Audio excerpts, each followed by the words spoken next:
Hi, my name is Bjergsen from Team SoloMid, and this is my basic champions guide to Azir.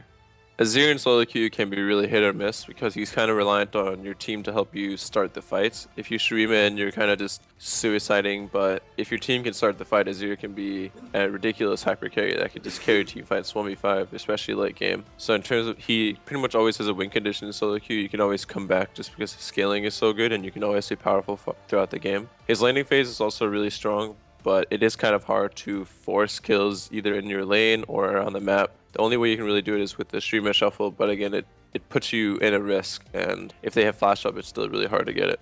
Azir's laning is really powerful. Azir's laning is highly based on just getting the 1v1 and not getting ganked. He can push out almost any lane with his soldiers by just slamming the minions and trading if he ever comes up and shows his face. So the main thing you really want to watch out for is as you're pushing and as you're trading aggressively, you are very vulnerable to getting ganked. As soon as you use your Q, your escape is cut down to a really short range. That's when they're going to try to gank you. In terms of trades, he can beat almost any champion in trades, especially in the earlier parts. Azir's level 2 is really strong, and there's a lot of just instant trade potential from the level 2 right away. In terms of all-ins, the only way you can really all-in someone is with the Shurima-shuffle, and that's also really the only way you can set up a gank.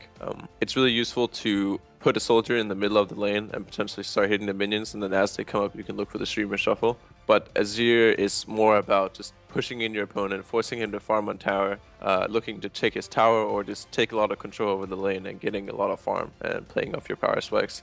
You don't necessarily need to be constantly forcing these all-ins in lane or forcing these ganks. That's not necessarily Azir's playstyle. But he's really good at always having the push in lane and pressuring the map by having the push.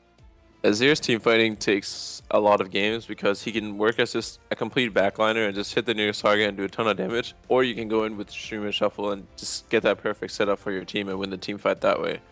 So it's really just about understanding when you just want to be taking these long fights and just doing a ton of damage and looking for the shuffle at a later point, or just using ult to peel for yourself. But generally, as a beginning, you want to be standing behind your tanks with your support, or have a melee support peeling for you, and you just want to be playing it kind of like an AD carry, drop by your soldiers and do as much damage to whoever walks in your range, whether it be a tank or a carry. And you want to just play it really safe and calculated. And you want to be constantly looking for opportunities to get this Shurima-shuffle, but it's kind of hard for me to explain exactly which case. It's generally if you can get it on multiple people, or a key target that your team can follow up and kill afterwards, or if you have a Zhonya's and you can stay alive afterwards. It's just about trial and error and playing a lot of team fights, and eventually you'll be able to judge whether you want to be playing the backliner or assist your team with the engage.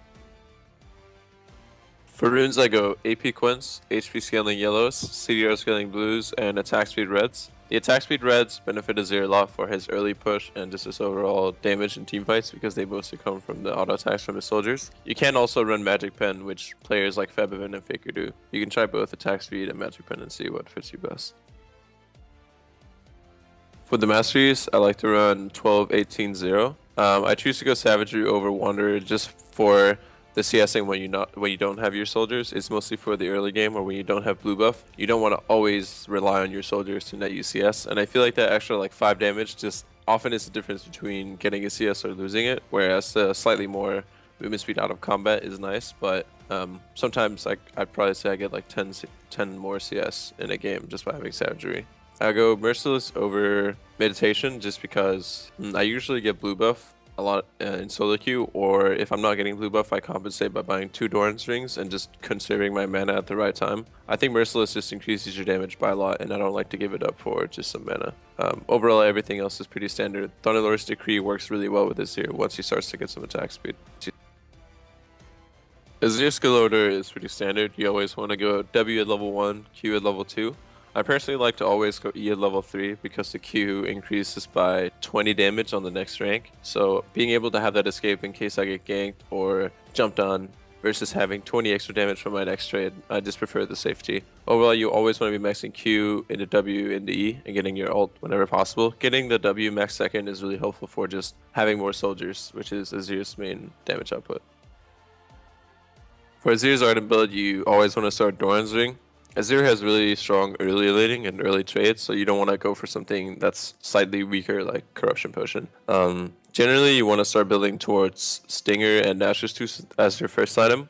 In some cases, like against Zed, you would want to build Seekers for the later Zhonya's, and against a champion like LeBlanc, you would want to build Abyssal as your first item. So against really hard matchups or Assassins, it's okay to start building towards a resistance item first and get Nashers later. But the standard build is Nashers into either... After Nashers, you want to complete your Sorcerer Shoes and then build either Abyssal or Rylai's, followed up by either the other or a Deathcap, Zhonya's, Void, any kind of these damage items. But your really strong core would be Nashers, Rylai's, Void, or Nashers, Abyssal, Rylai's.